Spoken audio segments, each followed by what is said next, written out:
in 3, 2, 1. That's some good piss. You can't do that right as I'm starting. Jesus.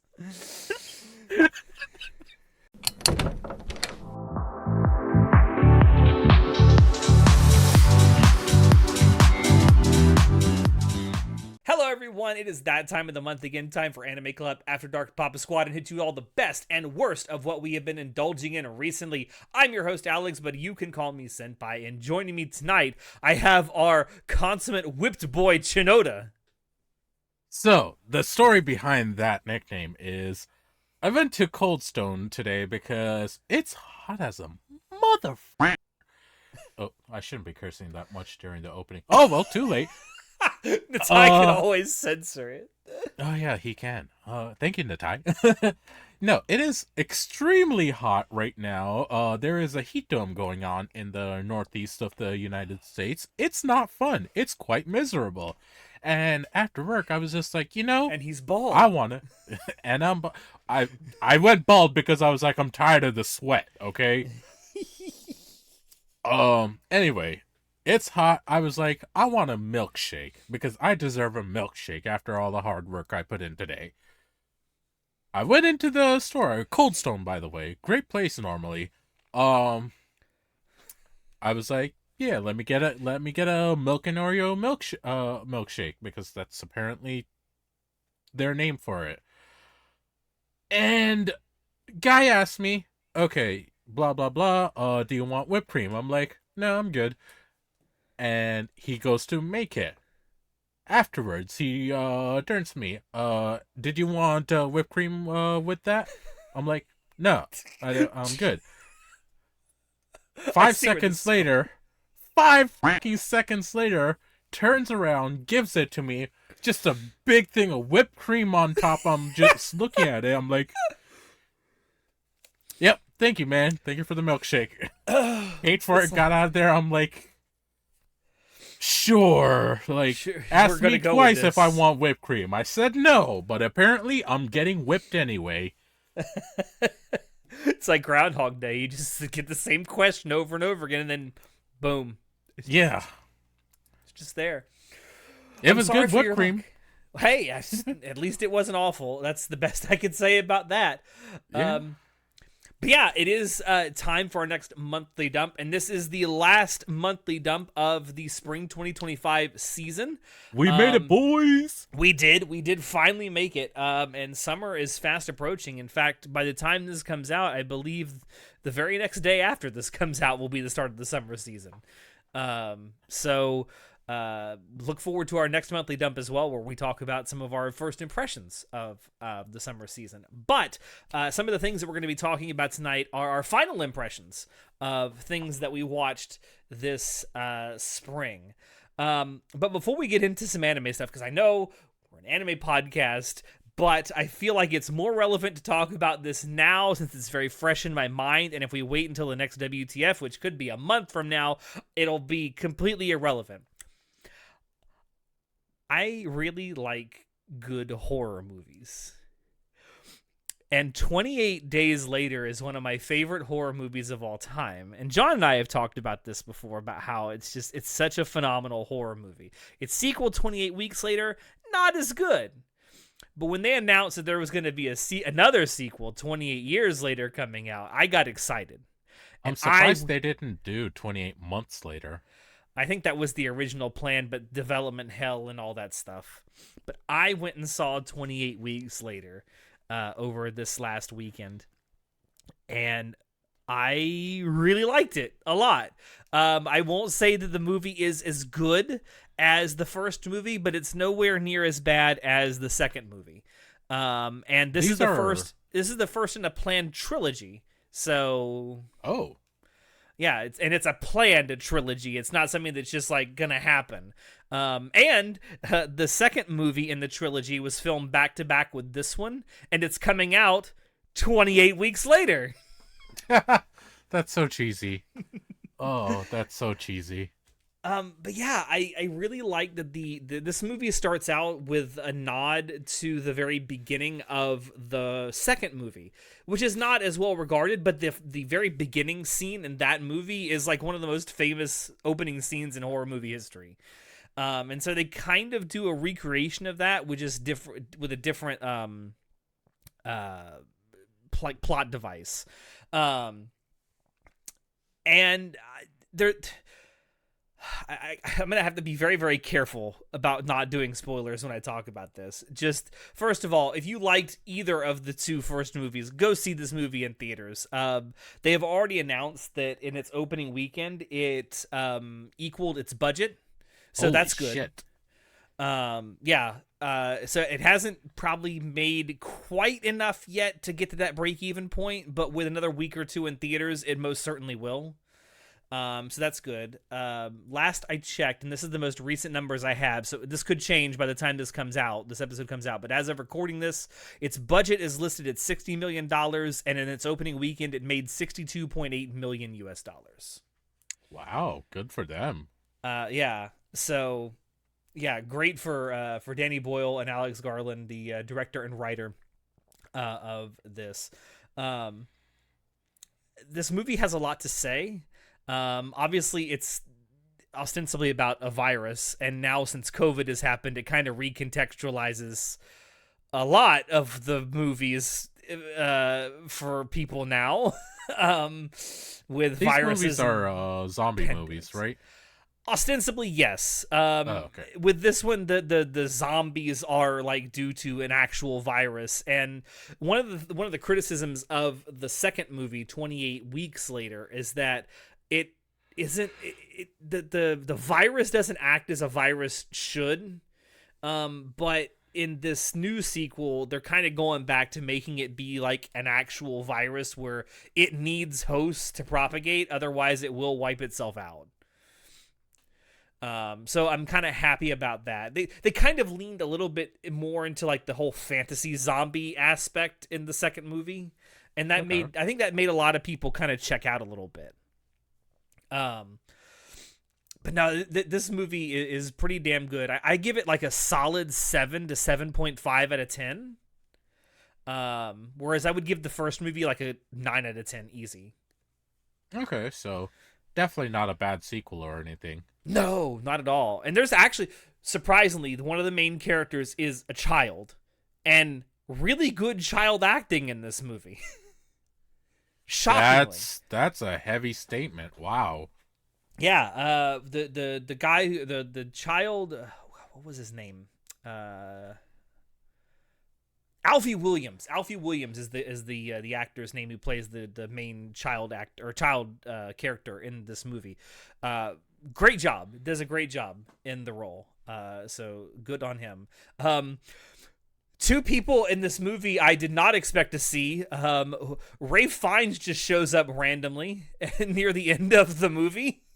I was not expecting that. And then in the final scene of the movie, Jack O'Connell just appears like a fucking jump scare. What the hell? One thing I will say about this is if you go in expecting everything to be answered, you're going to be disappointed, because they open up a lot of story threads and ideas that are definitely meant to be resolved in later movies. Which, being a planned trilogy, I'm fine with. I just hope that the resolutions are what that they're good resolutions. I don't want them to be like, oh, okay, yeah, whatever. Because there is a twist in this first movie. It is not what you will think. I thought about halfway through the movie, I thought I had the twist figured out for what gets revealed near the end, and I was kind of right, but also very, very wrong at the same time. Huh. Okay. No, this sounds definitely interesting. It sounds like it did super well, too. And the fact that it's a planned trilogy, I think that's pretty cool. Yeah, and I think with the fact that it's actually slightly exceeded its budget in its first weekend at the box office, I think almost ensures that the third movie is going to get made. at this point, because they needed the first two movies to be profitable, at least marginally profitable, for them to like go ahead with the third movie. And you So know I'm looking Hollywood, forward. money talks. Yeah, and I'm looking forward. I'm looking forward to seeing what comes next. Like I said, the second movie has already been announced to be coming out in January of 2026. It is called 28 Years Later: The Bone Temple. Okay, that's Um, actually. I'm not gonna lie, that's a pretty fucking metal title. it is. It really is. Um, yeah, phenomenal follow up. Certainly better than in 28 Weeks Later. If you were a fan of either of the first two movies, definitely go see this in theaters. Give it some love. We need some more good horror movies coming out like this. It's been a good year for horror so far. We've had two just knockout horror movies like in the first half of the year. We had Sinners, and now we have 28 Years Later. Goddamn, Sinners was so Sinners was freaking so good. good. And the 4K just came out. My friend Evan was actually just telling me it's apparently sold out like everywhere because all the resellers are selling it for a lot more. And it's going to hit Netflix on July 4th. Yeah. Which is nice and all, but I want to actually own this movie, yeah, so I'm gonna be grabbing absolutely. the 4K version. Absolutely. But for those of you who did miss it in theaters and do want to stream it, you will be able to see Sinners July 4th on Netflix. And go into it as blind as possible. I will 100% say I might that. just host a watch party for it on our server. Good reason to join. Down below. Good reason. Down below, you can check a link to our Discord server. Alex, I have to unfortunately tell you, I won't be checking out 28 Years Later. I don't do zombies. I'm good. Oh. I'm good. Okay, I'm a wuss. I will give you one extra reason you might want to check this out. And it's something that's gone a little viral, especially on TikTok over the last like couple of days. Okay. There's a specific zombie in this called the Alpha. And these zombies, as you can imagine, being out there for 28 years, they're any clothing they might have, not in the best shape. And some of them aren't wearing clothes at all. I'd imagine they're pretty rotted as well. And this alpha zombie has a hog that is full shaft in the movie. No fucking way, really? Yes. Really? Yes. And it is swinging like a sausage when he's running. Okay, that sounds pretty funny, I'm not gonna lie. It is. Okay. In the moment when you see it, it's like actually it's a very suspenseful scene. But when you think about it after the fact, it's like unintentionally hilarious. I might just look for that clip. I might just do that. It's worth it. Also worth mentioning from a technical perspective, something that I enjoyed about this. I was skeptical about it at first, but seeing it and seeing the results of it, I really appreciate it more. This entire film, in fact, both of the first two films in this trilogy at the very least, shot entirely on iPhones. The fuck? How? It's crazy. They actually have these rigs and lenses that are set up just for iPhones, and it's crazy. They even have a rig, and they showed it off a little bit before the movie premiered. It's like a bunch of iPhones set up in like this semicircular thing, like on a plank of wood that is surrounding the character that they're filming. And at first when I saw that, I'm like, what the hell is that even for? But when you see the scene where they showed that off and you see how that setup is used, it's actually a really cool shot. Huh. I mean, I'm always here for filmmakers doing new and innovative things. And there's some experimental stuff, experimental cinematography that's in this movie, and it's really cool to see. Yeah, and you know what? If this is what pushes the industry along to bigger and better things, fuck yeah. Yeah. Strange as it might be. Because I'll tell you, because it's not really a spoiler to tell you how the cinematography is done. So you know what that rig is actually used for? No, what? There's a scene where someone gets shot with an arrow. And it's like the shot where you see the arrow being fired is just a traditional sort of wide shot, but then you actually see a close up when it like impacts, and then what it's going around the rig is it's taking an image each time, so it's like you see the shot and then right around to the other side, like in a video game. Oh, that's It's a that's pretty cool. I'm not gonna it's a lie. really badass looking shot. It's so cool to see. But yeah, 28 years. I really enjoyed it. The next thing I want to talk about is something I wanted to enjoy more than I did. I talked about it on a previous monthly dump, and I finally finished it. Moonrise, which was an anime original series from Wit Studio, on Netflix. I still haven't touched this yet. Was it worth it?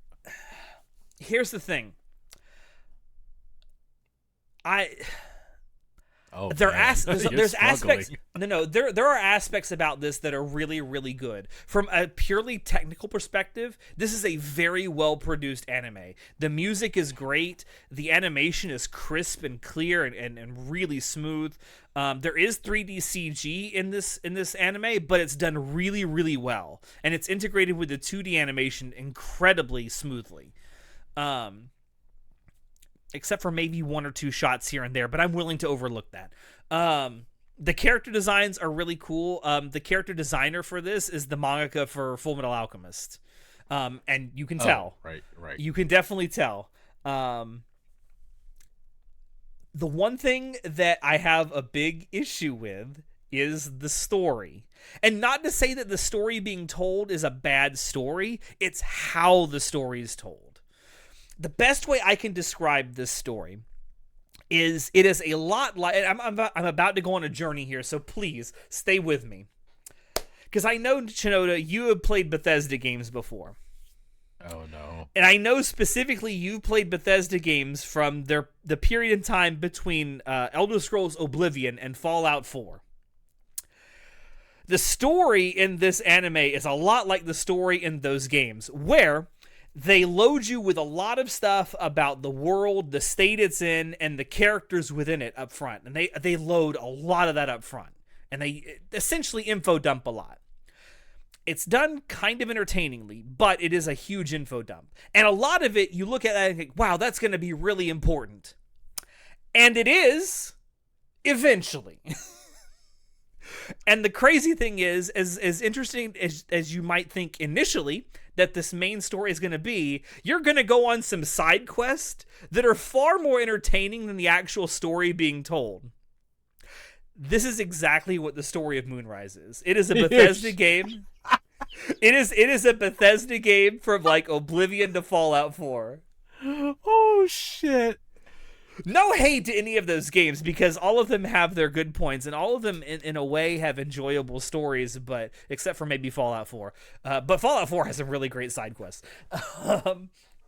But that's exactly what it's like, because like, I know Natai and I talked about it, and he wasn't impressed with the first episode. I was. It starts out with this action sequence on like a train, and it really hooks you in, and then like it's really slow for the rest of that first episode, and you're like, okay, I see, slow build. And it's an 18 episode show, so it's got some time to build some stuff up.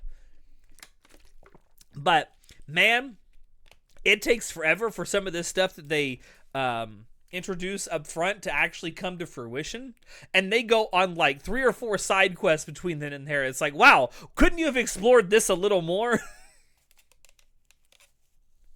Huh. Okay, I'm actually kind of interested now in a weird, twisted way. No, the crazy thing is, like, I really love sci-fi, and this is ostensibly a sci-fi show. I mean, there's a little bit of space magic stuff that goes on in it, but I'll hand wave that. It's fine. The way they show how the technology works in this is interesting, and how they've integrated the technology into their lives. I really liked that aspect of it a lot. That's just, more good world building in my opinion. But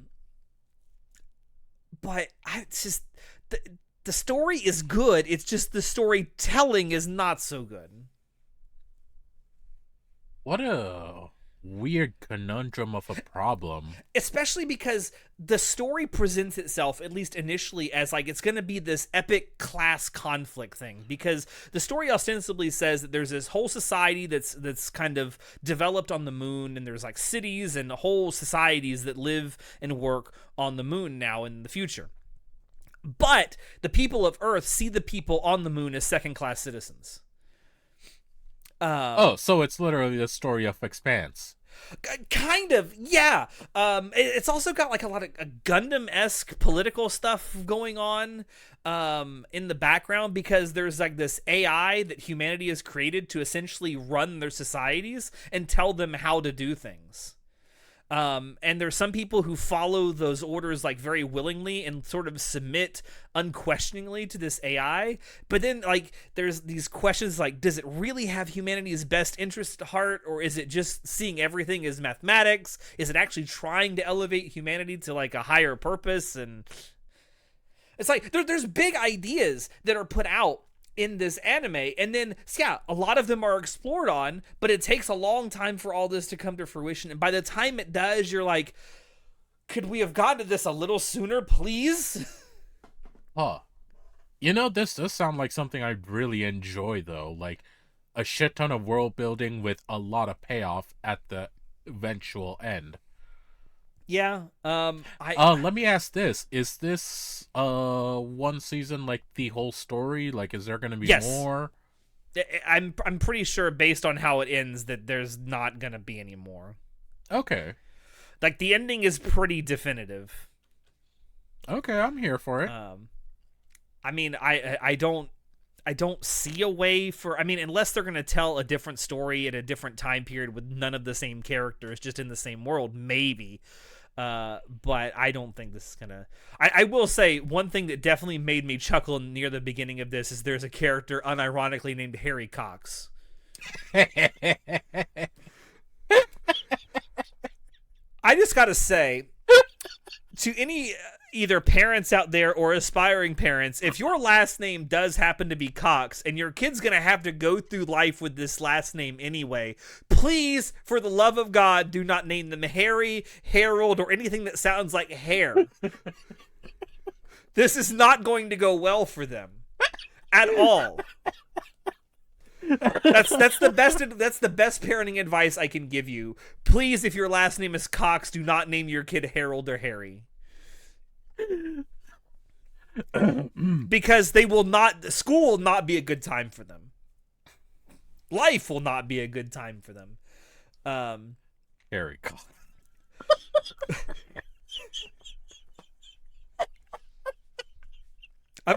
I'm glad you find that so funny, because I laugh my ass. The first time someone said that in the anime, I laughed, especially because they say it, because I was watching, there is an English dub, I haven't seen it yet, but are you okay? Oh my God, he's dying. Oh, he's gonna throw up. Oh Jesus, I hope he comes back.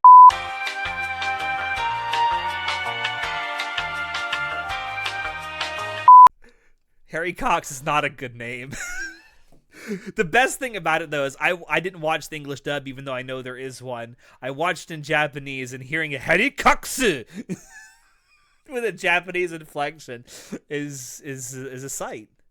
I don't know if that's less hilarious or more hilarious. I swear to God. I don't know, but I will say one thing that did make me chuckle in the very last episode, and this is not a spoiler, is there is a visual nod to Full Metal Alchemist in this anime, since they did have the Full Metal Alchemist manga do the character designs. There's two beefcake tank-like characters that meet each other for the first time, and they've been on opposite sides of like the conflict in this, and they meet each other for the very first time, and they just do that silent stare each other down, and then they start smiling at each other.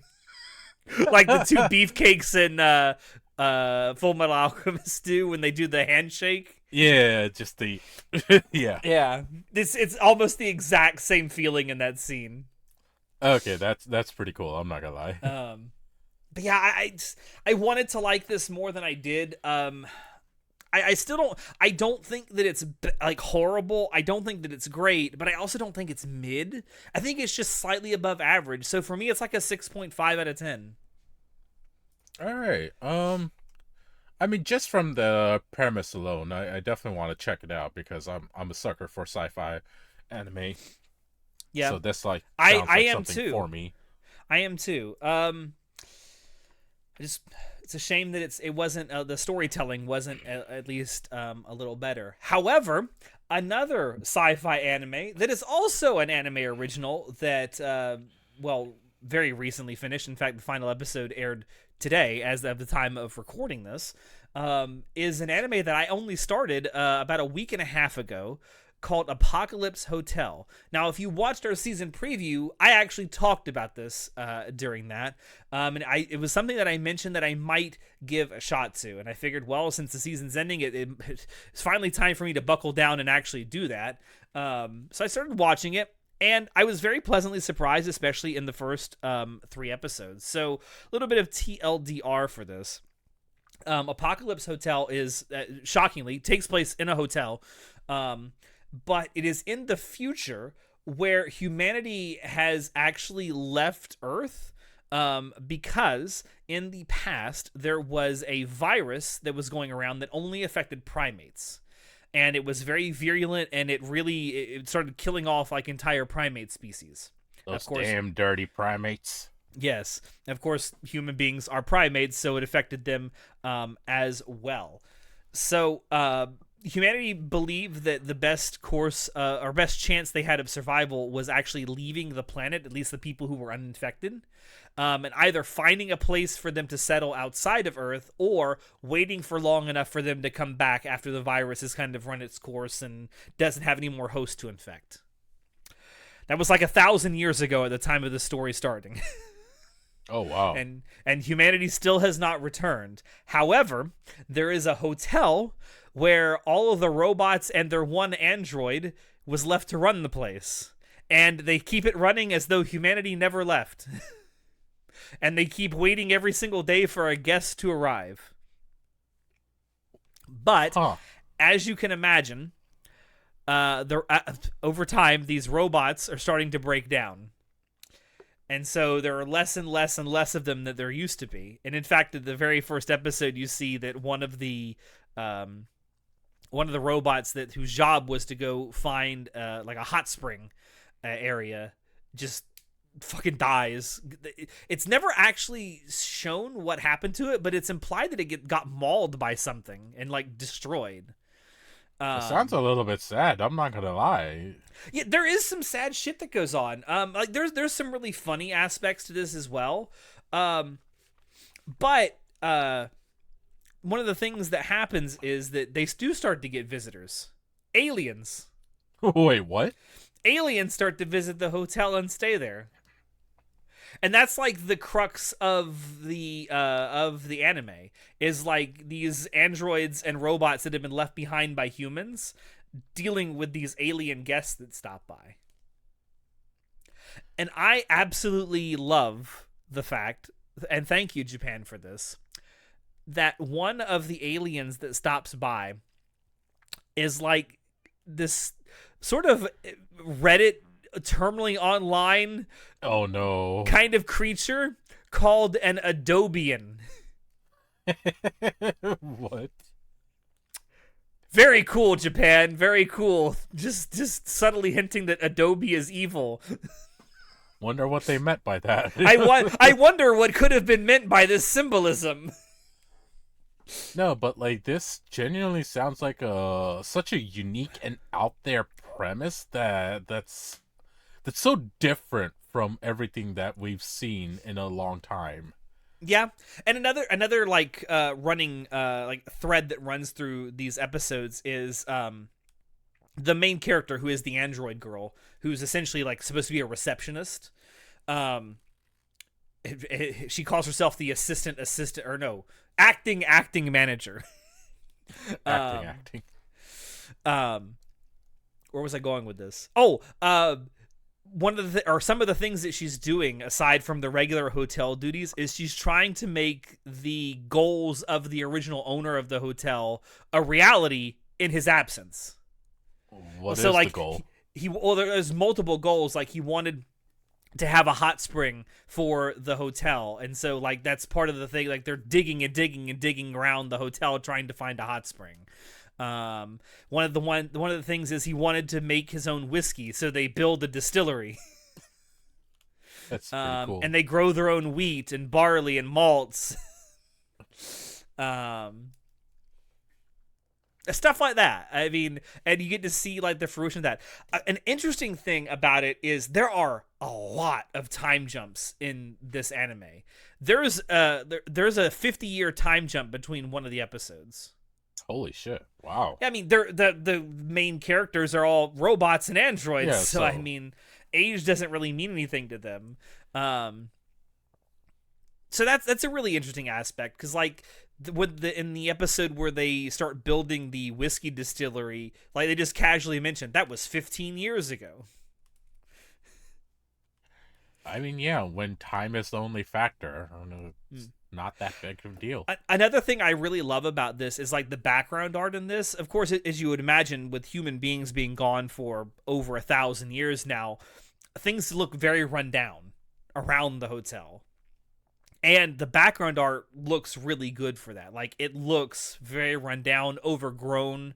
There are parts of the city that are, like, starting to desertify. Like it's got a bunch of sand into it and everything. Oh, also, there's a Dune episode where sandworms show up. Hey, all right, I'm here for it. And I love the fact that they're called noodles. Oh, and the last thing I'll mention. Okay. There is a character, a robot character in this called the Environment Checker Robot. That's the character's name. And all the robot characters don't actually have names. They're just what their function is. So, like, one of them is Doorman Robot, Environment Checker Robot. You have Cleaner Robot, Maintenance Robot. Chef Robot? Yes! Bartender Robot. But the Environment Checker Robot is voiced by the same guy that does Kaiki in the Monogatari series. And fucking every time he swears, it's in English. Wait, what? And it sounds just like Old Man Joseph in Part 3. Oh, so like when the amazing when the sandworm shows up, he's like, "Oh shit! God damn!" Okay, all right. I'm very interested now, even more so than before. And he does like this really because he's got like this laser gun that's part of like his design, but he has to do this like Gundam transformation sequence, and it's so well animated. It's just a really fun little anime, and yeah, it's got some sad moments in it too, but boy, I've really enjoyed it. I did not think I would enjoy this as much as I have going into it. I thought it would just be kind of a like whatever kind of anime. It's really enjoyable. I highly recommend it. All right, okay, I'll check it out. Yeah, and the last thing I want to talk about is actually a question for you, Shinoda, and a question for all the people who watch us. Should we do a spoiler cast on Lazarus? Because I feel like we should. I've heard a thing or two being discussed online about this anime, so I've been thinking about that as well, actually. Because I've watched about half of the episodes. I haven't seen any yet, by the way. And I have thoughts. And I feel like because it's Shinichiro Watanabe, and we have a great respect for Shinichiro Watanabe's work here on Anime Club After Dark. I feel like we definitely should talk about it, specifically because it's something that's been done by him. And he has like this sort of legendary status within like the industry. No, he absolutely does, yeah. But I don't know. Let us know. Let us know down below. Do you think we should do a spoiler cast on Lazarus? I would like to. I know Shinoda hasn't seen it yet, but seems like he might be 50-50 on it. Yeah, I told Alex earlier, let me check it out. Let me see if I'm interested in it at all. More than likely, I will be, just because of Watanabe alone. Yeah. But I just want to give it a chance to see if I'm into it before I even commit to an episode. But if you guys say you're interested, we'll do it. Yes, we will force Shinoda to watch it. I will Clockwork Orange him, and I'll hold his eyelids open, force him to watch it, just like I did with Earwig. Why would you remind me? Jesus Christ. I find your discomfort amusing. But that's really all I have to talk about on this monthly dump. I know I kind of slacked a little bit toward the end. I mean, I could also talk about Apothecary Diaries Season 2, but we have confirmed we will 100% be doing a spoiler cast on that. As of right now, I'm hoping everything goes okay and I'm not turned into a liar like I was during our season preview when I said that this episode would actually come out before our season preview, and that was a lie. But right now, scheduling shenanigans. Right now, we do have that scheduled to come out on July. I almost said January, July 14th. And if things do all go well, I'm pretty sure we will have Ian as a guest on that as well. That is a little more up in the air, but I think for sure the episode is going to go out on July 14th. So yeah, no matter what, it's going to be happening. So yeah, definitely look forward to that. It'll either be just me and Shinoda, or it'll be me, Shinoda, and Ian. Yeah, but it will for sure be coming out on the 14th. And man, it'll be a good episode. Bro, that's all I'll I say. have so much. I could talk about it now, but I want to save it for that because I can say because during a spoiler cast I can say everything. I don't have to hold back. Nope, save it. We got plenty. Also, one last thing, because I don't see you have it on your list unless you added it while I've been talking. Nope. Y'all just PSA. Go watch Kowloon Generic Romance. This fucking shit's good. Oh, yeah. No, I didn't add it because I haven't... I've been watching it, but I haven't finished it yet. I think it's finished by now? Is it? The final episode... No. Well, as of the time of recording this, no. But by the time this comes out, yes. Okay. No. Time of recording, no.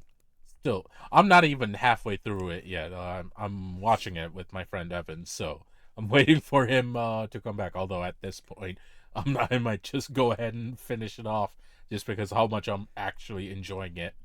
This kind of I was not expecting this to be as good as it is, but boy, I really like it. Yeah. Just off of what we've seen so far, holy shit, it's really good. Now, I gotta finish off the rest of it to, give it a more definitive judgment, because who knows, maybe by the end it'll all have been ruined. But... And as of recording this, the final episode hasn't aired yet, so maybe it'll completely shit the bed, who knows? I'll say this, what we have watched so far halfway into the anime, it's pretty damn good. Yeah, for sure. Also, I'm I'm sorry if I feel like I'm cutting you off here, but I just noticed something as I've been scrolling through Mal. There is a significant number of anime from the spring season that have scores in the 7s. Shocking. I think it was a pretty good season. Yeah, nothing way out there, but nothing bad either. It just seems like there's a lot of more 7s and 8s. Well, I don't think there's any 8s as a matter of fact, but a lot of 7s, more so than there usually is.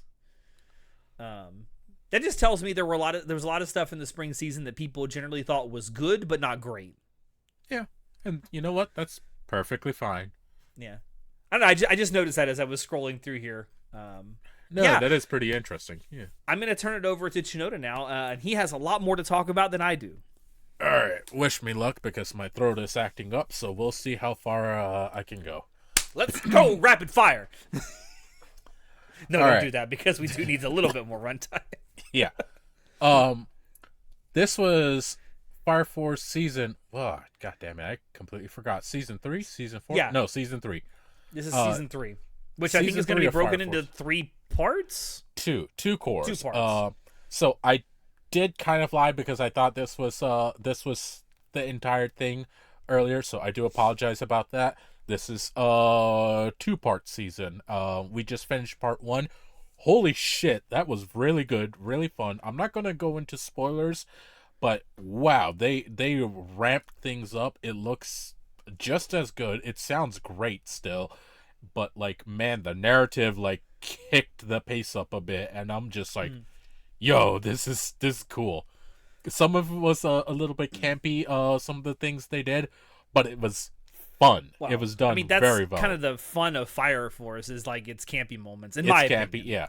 No, it's such a shonen anime, but in a fun way. And I mean, like, you can definitely tell that the person who wrote the manga that this is based off of also wrote Soul Eater, because there's a lot of Soul Eater-esque antics in Fire Force. oh, absolutely, and it's so enjoyable because of that.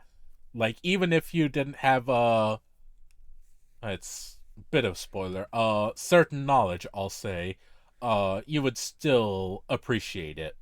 I don't think what you're like censoring yourself on is necessarily a spoiler, because it's pretty well known that it's a prequel to Soul Eater. Yeah, but I don't know how many people would care. Sure, whatever. You said it anyway. Yeah, Blame me if you got spoiled for that. yeah. There's a direct connection to Soul Eater. It is the same world. I'm really curious to see how it ends up, because I Yeah, haven't same. read the manga.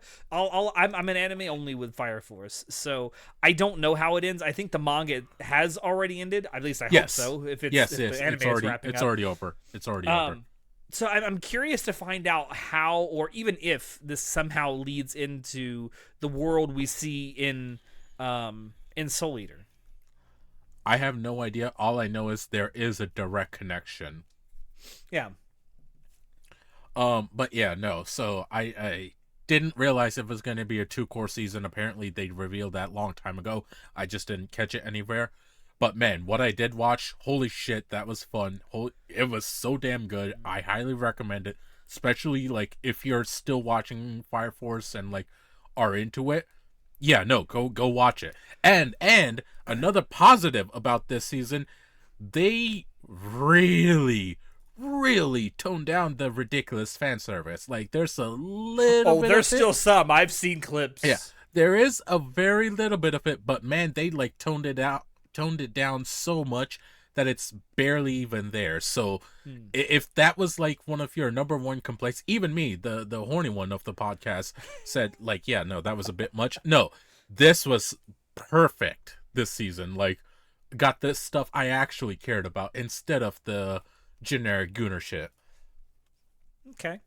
I haven't watched the third season yet, so Fire Force has always been something that I like to binge watch. So I'm probably going to binge watch this sometime in the next couple of weeks. And then when the second part comes out, I'll binge watch that when it's over. Something I think I've asked this question before to you and Natai, but I'll ask it again. This is another one I think we should do a spoiler cast once the series itself is over. Just do an entire series spoiler cast. Honestly, I'd be down for that. I genuinely would be. Yeah. I feel like there's enough for us to talk about, especially over the course of 3 whole seasons. And my God, David Production with their animation quality. Oh! Oh my god. No, like, if nothing else, there's no one can say anything about that on Fire Force, especially this season. Oh man, the last episode, they went crazy for animation is all I can say, but holy shit, it looked good. Yeah. I mean, bless David Production. This and JoJo's, please. I don't know how they do it. I really don't. They have signed a deal with the devil. I'm convinced. I'm They convinced. All right, next thing. Windbreaker season 2. Yes! Yes! Holy shit. I'll say this, it's more of the same high school boys. No. It's not more of the same, because now we have Tsubaki. Okay, yeah. We do have Tsubaki, Mommy Tsubaki. Oh! Holy shit. I would fight wars for that boy. I would fight. I'll fight you all. I'll fight you all. No, he's pretty fucking awesome. Yeah. No. But like in reality, Windbreaker season 2, it is more of the same. It's high school guys just doing gang shit, duking it out. It is just a better version of what's that other one with the time travel shit? Tokyo Revengers. Tokyo Revengers. It is just that, but so much better. With more interesting characters, better characters, and a hot muscle twink. God. Yeah, no. More of the same, very enjoyable, great music, great animation. Oh my god, the animation. Holy shit. Yeah, I mean, Cloverworks. I mean, Cloverworks is a great anime studio, and this is one of the reasons why. I mean, they they don't do a whole lot of like big actiony stuff, but when they do, boy, do they do so good with it. They pop off. They seriously pop off. And this is one of those times that they did, and holy shit, it paid off. It paid off in Now, full. oh yeah, 100%. Now, one thing we are going to completely ignore is the fact that they also did Promise Neverland season 2.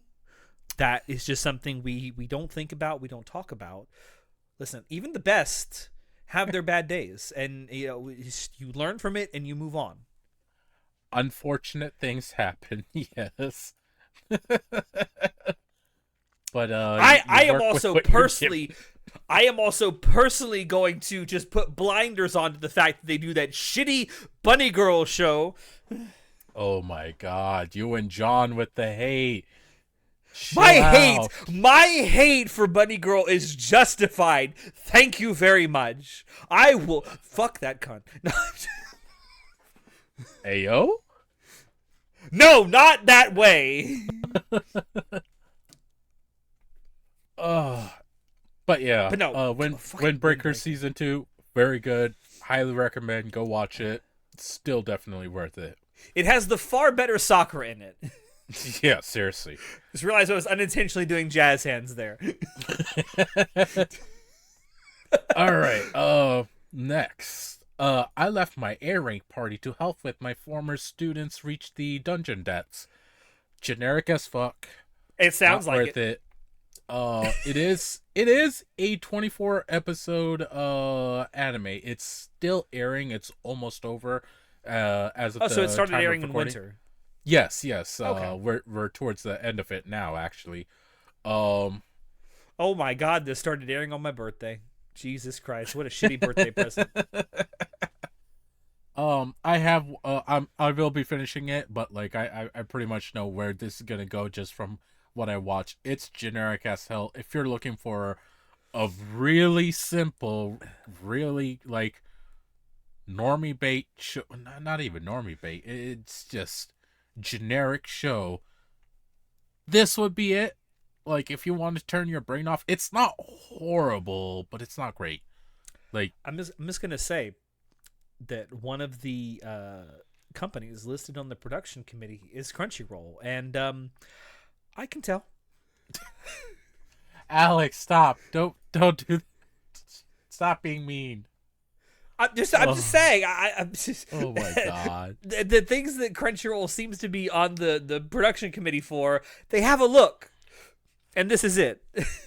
Oh. Granted, Crunchyroll has been on the production committee for some actually really good anime too, so that's a little so unfair of me to that say. Much. Yeah, you can't say that. A little unfair of me to say, but I will say they're on the production committee for some generic trash. And this is, I don't know if I would call it trash, but it is generic. It is generic. This is one of those I don't recommend to like anyone, like maybe more hardcore people that want something generic, but like for the normal person out there that doesn't want to waste their time, no, it's not worth it. Cute character designs, but that's pretty much it. All right, next. He sounded like a horse there for a second. I gotta refresh. All right, now this next one is something I actually really enjoyed. I'm the evil lord of an intergalactic empire. I thought this would be a generic whatever show. I did. I thought it was just gonna be like. I think I remember you talking about this once before. I probably have. Anyway, no. So I thought this was gonna be an okay whatever show, and I wasn't gonna think much about it. No, turns out this is pretty damn good, because like it's campy, but it's done well. All right, let me ask you. Let me ask you to clarify. is it good or is it good by isekai standards? Because those are two very different things, Shinoda. It's not good. It's more parody, not complete parody, but like sort of a parody of isekai standards. It's kind of its own thing, honestly. Listen, when you go into making a parody of isekai, you're gonna get compared to Konosuba every single time. Yeah, that's true. Everything is. And I don't think any parody of isekai could ever be better. I am willing to be proven wrong on that statement, but I don't think there's ever gonna come an actual parody of isekai that's better than Konosuba. So it doesn't focus on the isekai aspect that much, honestly. It does, but it doesn't. It is very much its own thing. It's not bad though. It's honestly not bad. Like, I genuinely liked it. One of the biggest reasons that I actually liked it is because of one of the voice actors in it. He is the main villain who is constantly trying to do bad things on the main character. Want to guess who it is? Hold on. All right. I'm going to say it's one of two people. It's either Dio or Kaiki. It's Dio. Of course. Of course it is. Dio is also in Moonrise, by the way. Yeah. And you know, the character he plays in Moonrise is exactly like Rosewall in ReZero. And that's actually who I initially heard. I was like, Rosewall, what are you doing here? And then I was like, oh shit, that's Dio. I'm like, oh shit, Dio's in this show. Fuck yes. And like, just that alone, like, instantly sold me to the show. But yeah, no, he plays an evil god that's trying to screw with the main character, but the main character keeps on finding a way to be thankful towards the god, and like, this god feeds off of negative emotion, so it's just a hilarious. Dio just gets shitted on, and it's funny. It is so fucking funny. It's so crazy to me that there's a voice actor out there who's so associated with a single character we've stopped calling him by his actual name. Yeah, he's just Dio. He's just Dio, and his name is Takahito Koyasu, but we never call him that. It's always just Dio. That's a lie, Alex. His name's Dio. He should know this by now. His name is Dio. I like how if you go into his favorites, because they got all kind of blurb stuff about different voice actors on Mal. If you go into his favorites, it says favorite country, Egypt. Bro, if that's true, you're not doing yourself any typecasting favors, my dude.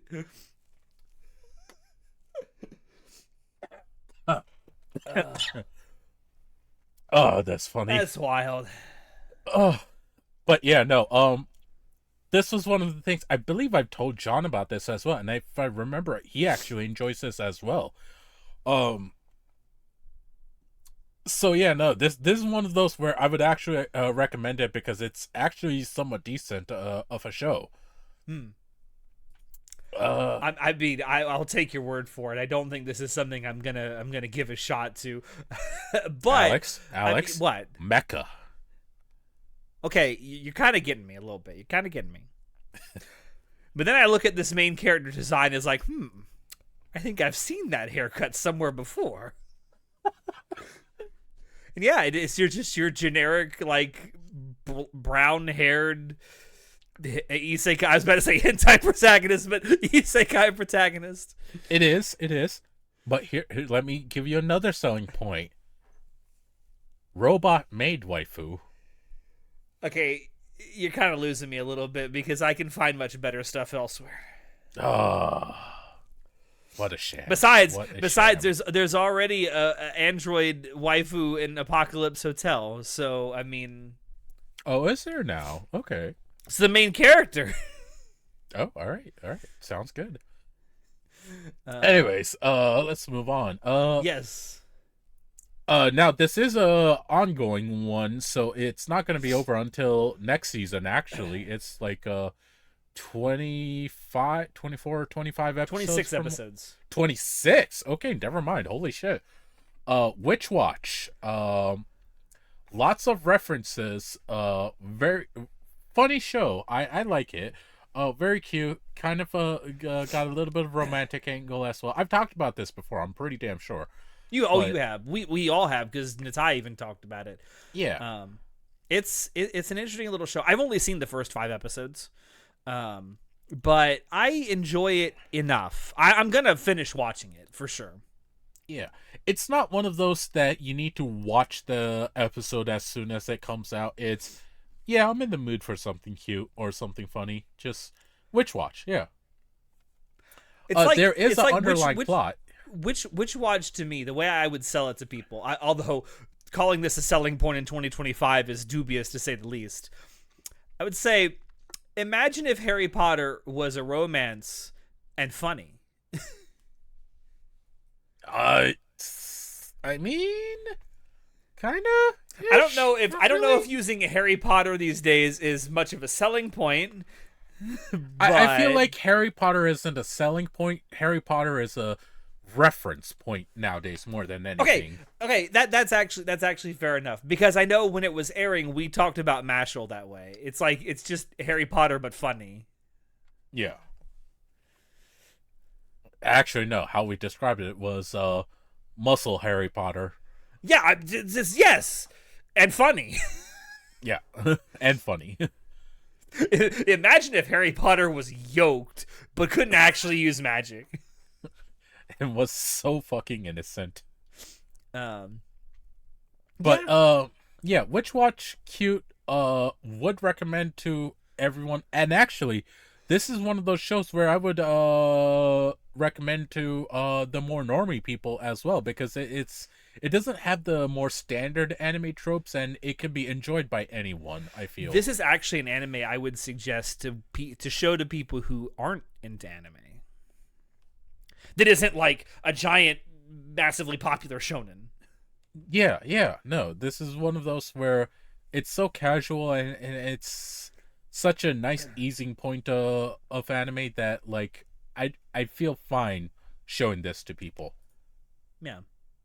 It's inoffensive is a good word for it, I think. Yeah, no, it's definitely inoffensive. And there's nothing wrong with that. Not every show needs to be making a statement or taking a stand somewhere or doing whatever. Or being that deep. Or being that deep, even. Yeah, no, this is... I know we talk about that from time to time. It's like, yeah, it's cool when there's like a really deep probing story that gets told in anime, and it's something for us to analyze and talk about. That's cool, but an anime doesn't have to be that to be fun and enjoyable. Yeah, end of the day, this is definitely one of those more childish cartoons, and that's great. No, seriously, it's great. I damn love that Chinese stuff. cartoons. Remember, kids, anime is cartoons. Yeah, I mean, you might not like that term, but it's what it is. The Japanese call SpongeBob an anime. I don't know what to tell you if you're an elitist out there that thinks anime is a term that only applies to Japanese animation. The Japanese don't see it that way. Yeah, no. Get fucked. Put your fedora on and go back to Reddit where you belong. No, we love all of you here. Except sure. furries. No, I'm just kidding. Hey, look. Furries are wholesome. I like them. They're cute. Weird. Out there. But wholesome. I'm going to resist that dangling carrot that's been put in front of my face and move on. Moving on to can this boy-girl friendship survive? No. Apparently, no, because that's how it ends. No, it doesn't survive. Oh wow! Fucking spoilers. I won't say how it. I like how all season long, because you brought this show up a couple of times. I like how I've been answering the question, and my joke turns out to be fucking real. Who would have seen that shit coming? Can boys and girls be friends without fucking? Wow! Actually, yes, they can, if at least one of them is gay. Wow, cries in by. I mean, I'm serious. I mean, like, I'm not gonna say it doesn't happen where a straight guy and a straight girl can't be friends and it's just friendship. I'm not saying that doesn't happen. I'm not saying it can't happen. I'm just saying at least 99% of the time, if men and women are being friendly towards each other, at one point or another, they gon' fuck. See, I don't agree with that, but sure, let's I call it as I see it, man. all right. I'll take your word for it. No, so I won't actually say the spoiler, but I thought I was enjoying this show. I really did, but how it ended up going, I just thought it was okay by the end of it, and I was just like, man, not the main character, but the second main character, the actually she's a main character as well. The female protagonist, she causes so much drama and she holds her back so much and pushes in the wrong time. It's interesting. She is a unique and interesting character because that she actually feels like a flawed person. But at the same time, it's frustrating at times watching her. And this is the sentiment I got in a lot of other places as well. It's interesting. I just realized something about the Japanese title. Sure. The Japanese title actually gives away the ending. Does it? The Japanese title literally translated is, can a boy and girl friendship survive? And then in parentheses, no, it can't. Oh, yeah. Shinai. Yeah, Shinai. No, it can. But, yeah. This... It was okay at the end of it. If you want to watch a sort of... Not even rom-com. Rom drama, honestly. This was semi-decent. It wasn't the greatest out there, but I did kind of enjoy what I watched. What a rousing recommendation. No, not a rousing recommendation. I thought it was okay. If you want some romance / drama anime with flawed characters, this was good, and like characters that are actually a little bit different from the norm. This was it. Okay. Yeah. No, not much else to say about it, honestly. All right. Next. Oh, next we're going to Jesus talk about a Christ. money laundering scheme. This has to be a money laundering scheme. At this point, it has to be. I will not. There's so little evidence you could provide to me right now that it's not. Now, what we're talking about, of course, is the PowerPoint after the end. I'm sorry. I mean, the beginning after the end. No. What you said was a better title. No, it is like, and it was recently announced that a second season has already been greenlit and is in production. Okay, first off, why? Second of all, how? How could this have made any money? How could and how? How do you think that this was ever going to be in any way popular enough to warrant a second season? Did you watch what you made? Did anyone who produced this watch what was made? Because this is why.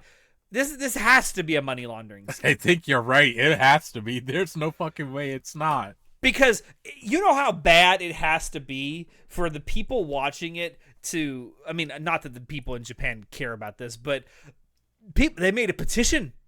a petition to just stop making this stuff and don't release it and just go ahead and remake it.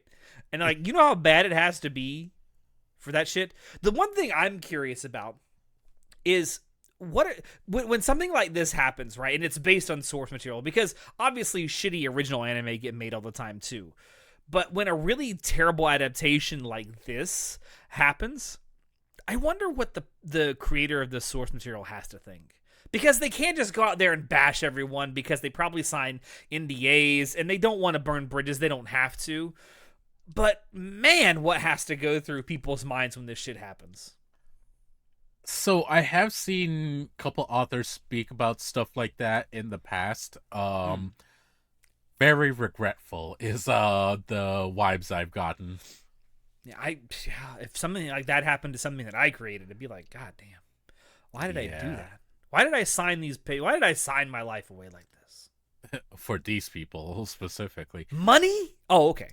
So here's the thing. I actually did find the story for this intriguing and interesting. The execution was done so goddamn poorly. It's such a shame. Because, like, from what I've read online of other people saying it, the actual, I think light novel, if I remember right, was actually good, and people did enjoy it. Webcomic, I think, is the source material. Okay.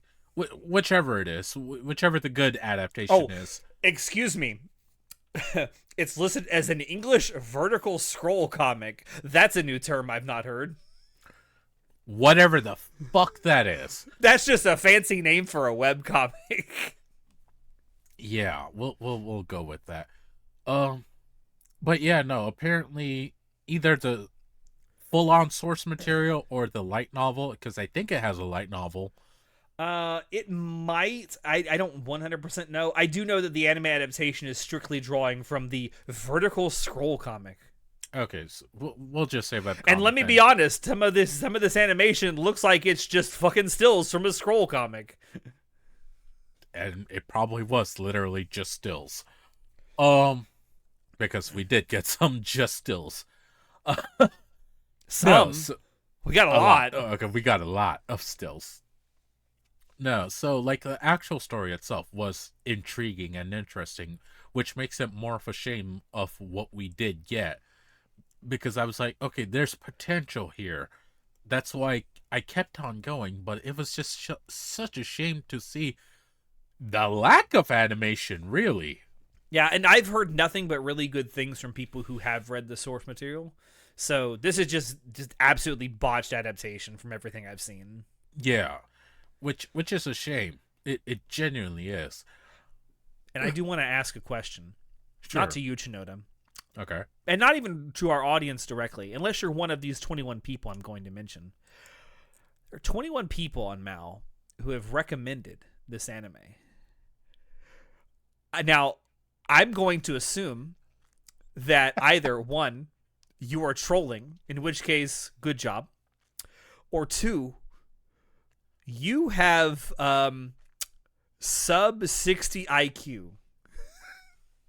Alex, I don't know. Well, one of those two is much better than the other.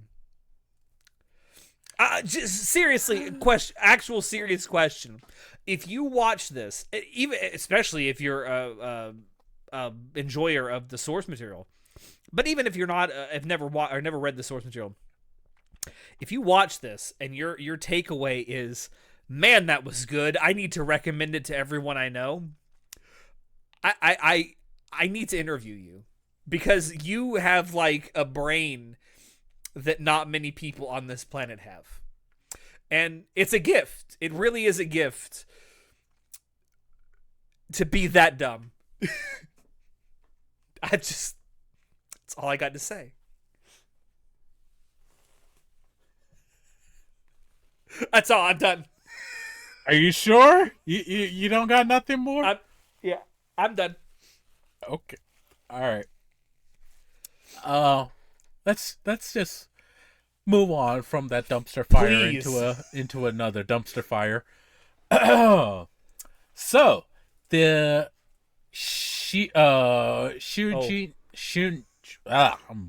messing Hold on, up the let words. me get this for you. The Shiunji family children. Sure. Yeah. No. Actually, yeah. Uh, Semi decent anime. I thought I had somewhat potential. I was somewhat enjoying it. Just finished it today. Actually, the day we're recording. And then I learned a very, very unfortunate truth. Would you like to know what that is? I'm gonna be perfectly honest with you because I'm looking at this right now and I see Rie Takahashi voicing the main character, and if you say anything bad about Rie Takahashi, I will reach this computer right now and kill you.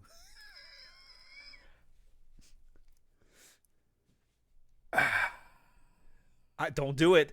Don't do it. I will end you. It's not Rie. It's not her fault. Oh, okay. I'm listening. The author of this is Reiji Miyajima, Who? Natai's favorite anime. What? Hold on. Rent a What? Girlfriend. Oh! Yeah. Oh! I knew that last name sounded familiar. I'm like, I know I've heard that before. Where have I heard that before? Oh my god. He's the original creator of this. Okay, now the shittiness is making a lot of sense. I thought this was somewhat decent. Well, sort of semi-related. To all of you Rent-A-Girlfriend fans out there, fuck you. I spit and laugh at you. You know, earlier when I said everyone's welcome here except Rent-A-Girlfriend fans. I don't want those people in our audience, because if you are a Rent-A-Girlfriend fan, you most likely spend a lot of your day on Reddit and, the incel forums, and it's not a good look, man. It's not clean yourself up, shower, deodorant, and then you won't have to rent a girlfriend. Okay, you won't actually have to pay people to stand being around you. I'm sorry, I'm going off today. I don't know Alex, what's up with me. Chill out. I don't know what's up with me, but everyone's in my crosshairs today, baby. Apparently, holy shit, you're getting us some enemies. Oh my god. I'm so glad it's not Rie Takahashi's fault, because I was about to strangle you. There was about to be a live execution that Natai was going to have to upload. No, you know I love Rie. Listen, if any one of you listening to this says anything bad in the comments about Rie, you're blocked forever. I'm not a simp. I am. I fucking am. I'll say it. I love her. Oh god. No, so this is the author of Rent a Girlfriend, so instantly after I finish, I'm like, well, so this bad is about it. unfortunate. I can't continue this just out of pure spite. I can't. And I know I love how that's the conclusion you draw.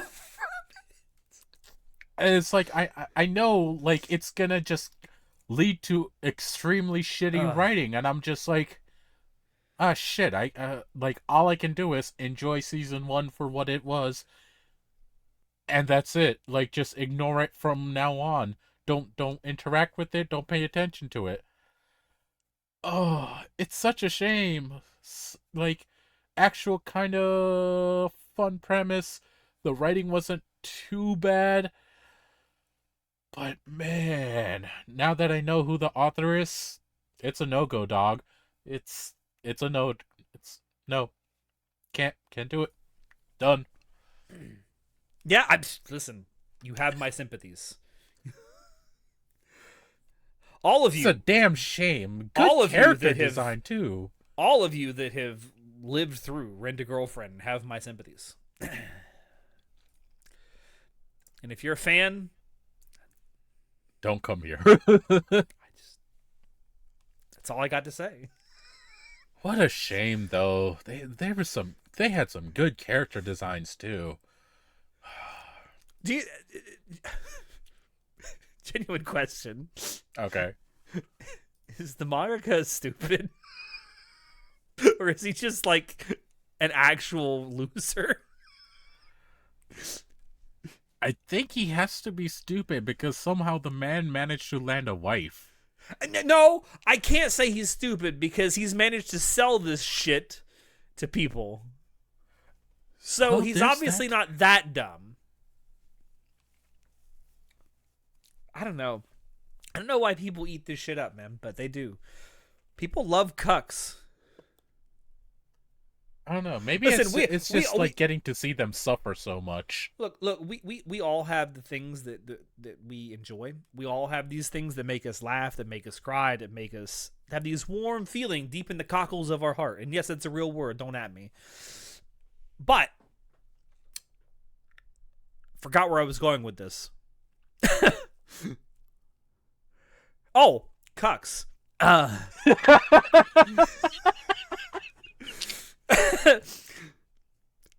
Look, if you like that, it's not for me to say that you're wrong. I mean, I like feet, and I get shit all the time for that. So, but then I don't know of any very successful people out there that are openly cucks, but I do know of very openly or people out there who are very successful who are openly into feet. Hi, Mr. Tarantino. How are you? Hi, Quentin Tarantino.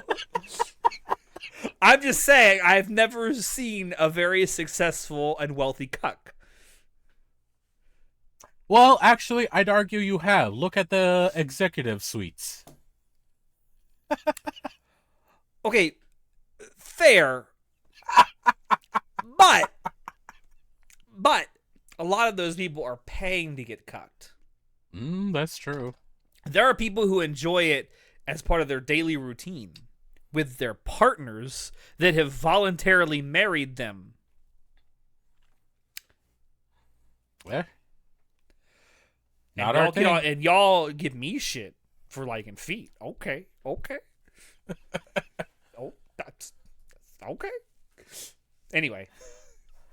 All right, moving on from that garbage fire. From Old Country Bumpkin to Master Swordsman. Wow, I actually enjoyed this. Like, I thought this was going to be another generic whatever anime. No, like, this was actually good. I genuinely enjoyed it. Paul Greyrat, is that you? Yeah, no, and that's the other thing. The main character legitimately looks like Ruth's dad, Paul Greyrat. And kind of acts like it too, from what I've seen. Very slightly, not in the same way. Not as much of a creep. For sure. Definitely actual a spitting nice image guy. Yeah, nice guy. Actual nice guy, not a nice guy TM. No, not nice guy TM. Actual nice guy. No, genuinely good. Very much enjoyed it. This is one of those where I will be telling people, hey, like, check this out. Like, music was good, animation was good for the most part. It does have for some of the animation 3D CG in places, especially when they're doing fights. But like, other than those, it's good. Other than those, it's good. Like, even the 3D CG stuff, it's like okay at best, but like the rest of it, very good. World building, great. Animation, decent. Music, very good. Character interactions, the most fun aspect of it. I'm sorry. I'm actually paying attention to what you're saying. I can't get over the fact the main character's last name is Garden Ant. Garden Ant, Gray Rat. I mean, come on. God. Anyways, recommend it. There is a season 2 coming. It is already confirmed, so like I am very much looking forward to it. Okay. All right. Gonna go a little bit faster. Killing Slime for 300 years. Season 2. Turn your brain off show. It's whatever, not that good, not bad either, just a whatever background noise show. It's Okay. not really worth it. Don't recommend it, but it's meh. Uh, Meh. meh. Meh. The brilliant healer's new life in the shadow, generic as fuck. Sounds God like tier, it. yeah, like God tier healer that works as the underground operation. I want to point out my Japanese is getting so much better because I was able to look at the title in Japanese and know exactly which one it was. Good job! Wow, I'm I good to I hear. recognize the word healer in Japanese. Well, good job on that, I guess. One good thing that came out of this. Oh, and I recognize the word life in shadows. So, God, I'm good. Hold on, let me pat myself on the back for that one. um, the unaware atelier meister, generic. Don't You recommend wanna it. Don't, you wanna try that again? no. Atelier. Atelier. Fucking French. Fuck off.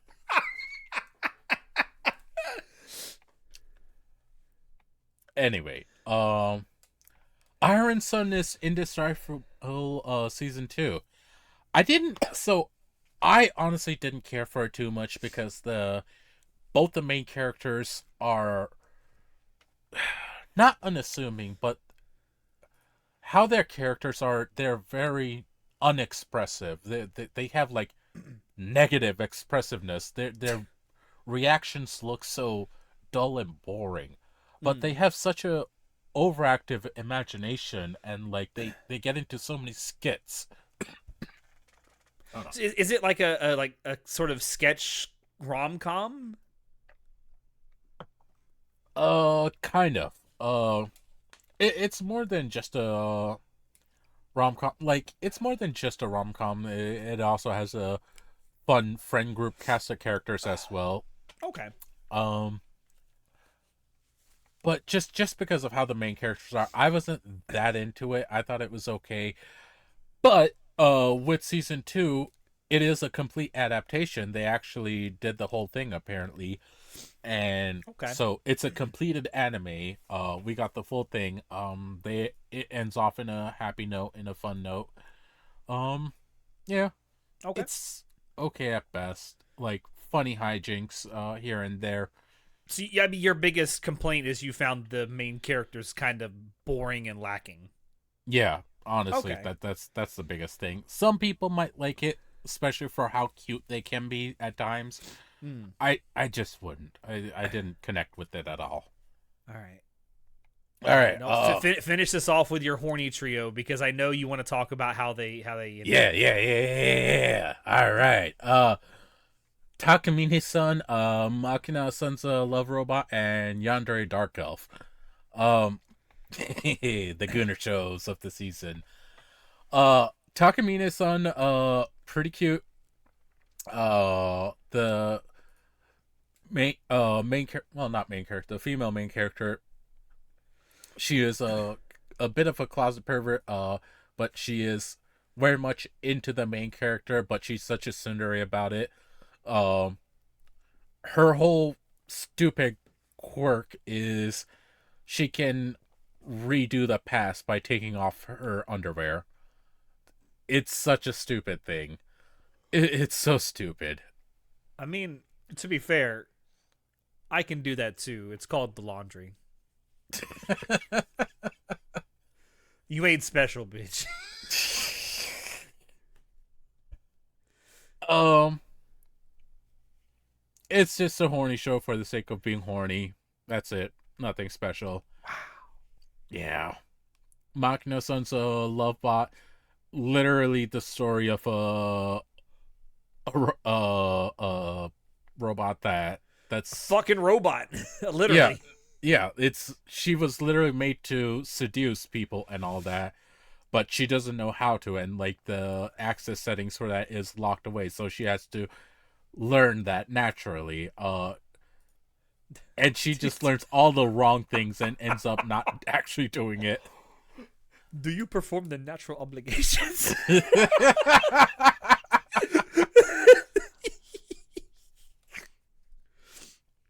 Anyways, just another horny show. Not really worth it. Yandere Dark Elf is actually kind of cute and sweet. I kind of liked it. I generally liked it. I liked it to the point where after I finished watching the anime, I said, fuck it. I read the manga, all 22, 23 chapters of it that are out right now. I read it and I was like, okay, this is kind of cute. I read it and I was like, okay, this is cute. Looked at some of the comments. Apparently, it's based off of a H manga. So, Who would have guessed?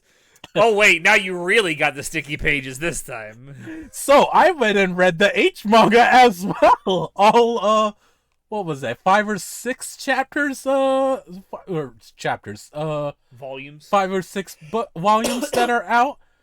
And, she is a lot more aggressive, and they show off, obviously, a lot more in the H manga. I would hope so.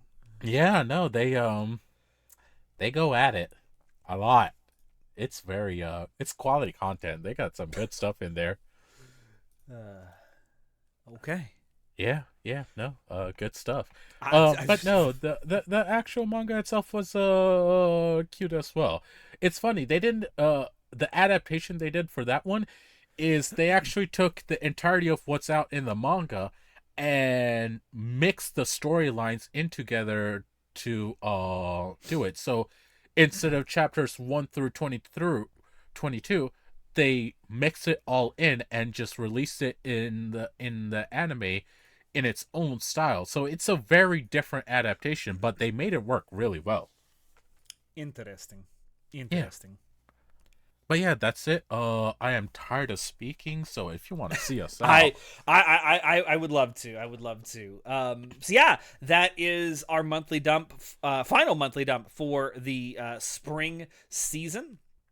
I hope you enjoyed it. Let us know down below what you Sorry, just wanted to say real quick. There is a couple shows that I do plan on finishing that you'll see in the next monthly dump. But so sure. like some stragglers. Yeah, like Mono, Kowloon's generic romance. Mono, you mean the best anime of the spring season? Sorry. Yeah, no, seriously. Fuck Fire Force, fuck Windbreaker. It's all about cute girls doing cute things. Yeah. And what was the other one? There's another one like that as well. Where it's Food for the Soul. No, I do plan on doing that as well. No, where there's a mangaka just going. Zatsu Tabi, that's Journey. That's also super cute. It's literally just a Japan advertisement show. Oh, nice. Yeah. Nice. But yeah, no, there's a couple of other ones that I will be talking about later. I just haven't gotten around to finishing them. I'm sure there's one or two from the spring season that I'm also going to bring up in our next WTF, in our next monthly dump. I might bring them up in the WTF too. Who knows? But because as of the time of recording this, there's still like I think 2 or 3 things that I'm watching that haven't aired their final episode yet. So I didn't exactly want to talk about them just yet until I've had a chance to finish them. But let us know down below, number one, what you have been watching recently, whether it's from the spring season or not, and what you think about them and whether you would recommend them. And let us know what you thought about some of the stuff that we talked about here tonight. But until then, I want to thank everyone let me try that whole sentence right again from the beginning. I want to thank everyone for dropping in to watch us tonight, talk about the stuff that we've been watching. Do not forget to like, comment, subscribe, all that good stuff if you like what you saw and you want to see more. Check down below where we have links to all the stuff Anime Club After Dark does. As we mentioned previously, there's also a link to our Discord server down there where you can join the Anime Club After Dark community. We do all kinds of things in there. We have all kinds of fun conversations. We do watch parties. We play games. It is a good time, and it's a great way to always stay informed about all the stuff that we release and when we do game streams. You can also find a link to our merch store down there if you want to help us out and support that way. But with all that being said, I have been your host, Alex, and we will see you next time. Say goodnight, Chula. Bye-bye. Thank you for joining. Oh, God, my voice is gone. Yep. Oh God. Homer. Homer! Oh God.